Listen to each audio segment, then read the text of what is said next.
Hello, Big Brother fans. This is review of the finale, episode 30 of Big Brother 14. I know it was 2 days ago, but I ain't gonna lie. It consumed my life until even last night because they had the after party and whatnot. Whew. But I did want to really go ahead and go and do this because sometimes I do refer back to my reviews of certain episodes for competitions, what kind of competitions, etc., etc. Everyone was so set that it was going to be the morph competition as the second the second part of the HOH, and it wasn't. Last year it was a tank. They had to dive into a tank, retrieve pictures of the house guests and place them in a certain whatever. So I'm gonna do this for that. Anyway, here we go. They showed us, I've got 4 pages. This is going to be ugly long. 5 minutes prior to Shane being evicted, Dan took in Ian to a room and made a deal with him to drop in the upcoming competition. Telling him, do you trust me? And of course, Ian, thinking he's on his deathbed, said yes, and so he agreed to drop during the first HOH competition. And then an hour before the eviction, apparently Dan lets Danielle know that he's worked out a deal, and to let her know, to see if she also trusts him. And that was a big duh, right? So sure enough, 17 minutes after the competition started, Ian dropped, and he, since he had already told Danielle that this was going to happen, it once again ensured her to trust him and believe the things that he's saying. And so she let it go a little bit more, and he misted her, and she decides to drop from the hook, line, and sinker competition. Anyway, he did say in one of his diary room entries that he needed to that she needed to do that drop to get his trust, so that he takes her to the end. Gosh, it's been so long, and my chicken scratch. Whoops. The second part of the BB competition was the BB skyscraper. And they both went out at different times and were timed. And what they had to do was fit into a harness, and they had to scrub windows and reveal what was behind each window. And then they had to find the appropriate house guest and scale over to another section and place each person in the order of their eviction on another building. That was kind of interesting. They came in looking like chimney sweeps, or at least Ian did. And there was no big surprise that Ian got it done in 6 minutes, and it took Danielle 7.5 minutes, because Ian is about the most hyper thing ever. Then, of course, because Ian won, Dan and Danielle had schemed to create a fight, and so Dan did his, high five, yeah, man, $500, $50,000 at least, or whatever's, and Ian was not happy about that. He was pissed that Dan did it in front of Danielle, just saying, that's not good game, and you just cost me $500,000 by doing that in front of her. And he was like, what? She's just being a baby, After that, in the house, they didn't show it, but Danielle treated Ian like crap. And I think at some point the diary room called her in and called her on that. That because after that she calmed down. They also did give her sleeping medication, so I think that also helped to kind of mellow out her mood a bit. Anyway, then we cut to the jury, and he walks in and said that he was blindsided once again by Dan, and then he said that Danielle played me, she mystified me. But then, as we all see in the very end, he got the girl. I'll talk about that maybe in the next episode, about the after parties, the backyard interviews and the after party. the jury got together and they kind of, you know, went over their decisions, and they were talking about Ian, and Joe said that, you know, Ian had to make some tough decisions. He created the Quack Pack. True. Brittany said yes, he did make tough decisions, but it was for the benefit of the game. Frank said that yeah, but he voted Boogie out. Get over it. Come on now. Jen said that that what he did was snitching and that rats eat cheese. Get over it, Jen. Seriously, these people were bitter. When they talked about Danielle, Brittany said that she never did any, you know, any moves herself. She was just basically Dan's puppet. And Joe said that, yeah, she definitely had an easy road. Ashley said that she was playing Dan's game. Jen said that Dan easily influenced Danielle's moods. Frank said that attaching herself to Dan was actually a strategy, or a good strategy. And Shane said she screwed me over. When they talked about Dan, pretty much, you know, they didn't have a whole lot of good stuff to say about him, obviously. And we already knew at that point where votes were kind of leading. But, you know, sometimes editing can really work some magic, right? Let's see.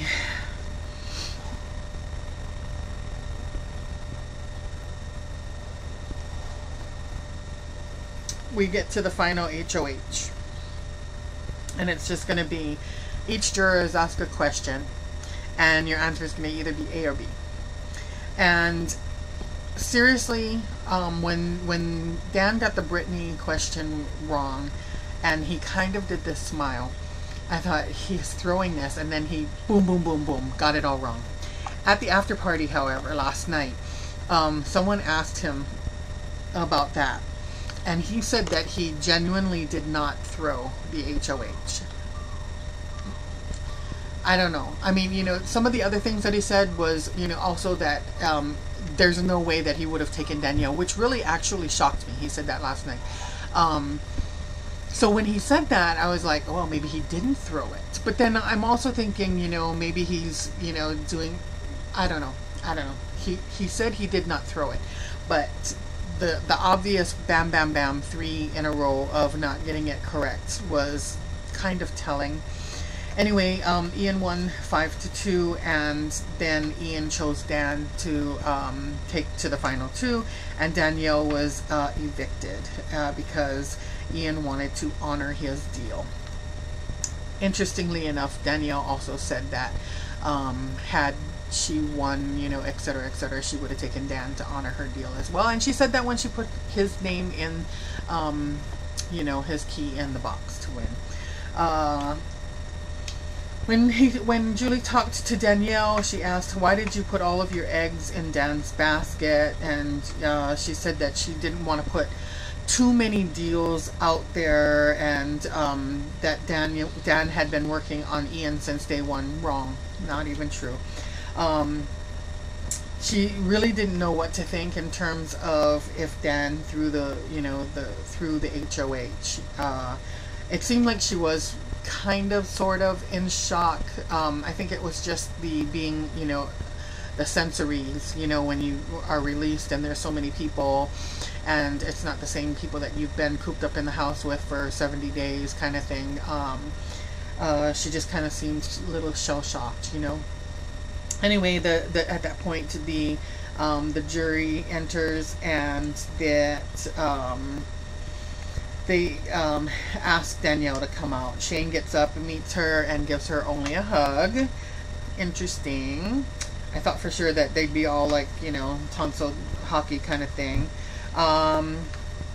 Then the jury got to ask all of their questions, and Dan and Ian were able to answer them, and then they were each given 90 seconds to give their little speech. Now, as I showed you, you know, Dan had worked his out, and Ian said he, you know, was just going to fly by the seat of his pants, and I must admit that his seat of the pants speech was excellent, I think. And even though, you know, I was really rooting for Dan only because you know, he was playing that game. He was playing that game, even if it caused, you know, blood along the way. I just felt like, you know, he was playing. He was playing really hard playing. But and if I had heard the speech, you know, and had to choose between his and Dan's, I too would have voted for Ian. And so the only part that I didn't like, I mean, you know, when they were doing their question and answer and Dan interrupted, I was like, ooh, that's not cool, right? But when Ian interrupted Dan during his 90-second speech, I didn't think that that was cool either. I mean, you know, during the question and answer, you can stop and, you know, and they're given amount of time to answer, etc. But when you're doing your speech and you're only given 90 seconds, I don't think that anybody should be interrupting during a speech. But as it turns out, the only vote that Dan got was Danielle's, and everyone else voted for Ian. So I have to admit that I'm very happy that if anyone had to win other than Dan, that it was Ian, you know, because he's a young kid, and he's got a wicked future ahead of him, and the idea that he would be able to pay off all of his schooling as well as help his parents, you know, is just amazing. So I'm very happy that it was Ian and not someone like Danielle. I mean, I'm sorry. I usually try to keep my, you know, my views pretty objective, or subjective, objective, whatever. I try to keep them very subjective, you know, just looking at it from the outside and trying not really hard not to play favorites or whatever. But she was a very hard person to get to like at all, you know. Ian was very irritating, yes, and watching hours of him squeak in that hammock nearly drove me to distraction. But he was, in the long run, he was a likable person, and Danielle wasn't. And, you know, yeah, I'm really glad that Ian didn't choose to take Danielle to the end either, you know, so that she would win the 50 and not Dan. Yeah. Because I was thinking that would be a really funny blind side. You know what I mean? Because, I mean, this season was known for the blind sides, and it would have been very funny to see Ian pull a fast one like that on him. They brought back the other house guests as well, you know, before announcing the winner. And some of the interesting things were that Will said that, you know, people need to take the responsibility for believing the lies. And that's interesting, you know, because, you know, he wasn't tainted at all. I mean, he didn't fall for anything in that house. And the fact that Danielle did time and time again. Frank said that he was very respectful of Ian's move. I'm guessing, you know, for what he did to Boogie and to him as well. And then Shane wanted to know if Danielle knew if Dan was going to vote him out, and she's like, no, and Dan even substantiated that. And then, of course, we have America's favorite house guest, which was Frank. I have to admit, I'm kind of surprised by that. I was thinking perhaps Ian, but then I'm guessing because they thought he was in the final three, he was going to win money anyway. I thought for sure Janelle's people were going to pull through in that one. And now I'm going to talk very quickly about the backyard interviews. Backyard interviews were not as interesting as last night's one at the Super Pass party. Janelle has absolutely no respect for Danielle, speaks very unkindly of her. Shane and Danielle showed up together arm in arm, even did a for TV kiss. When he gets home and sees the tapes, he's not even, and is gonna probably want to throw up when he, you know, sees, well, I guess, you know, she's edited well on the show, but hopefully some of his friends have watched the after show and or taped some of BB After Dark and whatnot.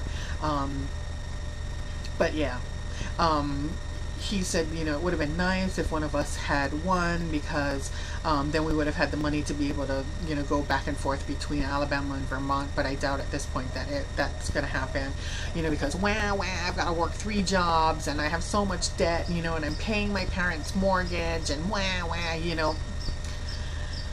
Yeah. Yeah. So what else? Dan has no remorse. No, you know, he's didn't get the chance to actually talk to any of the house guests to see how they feel.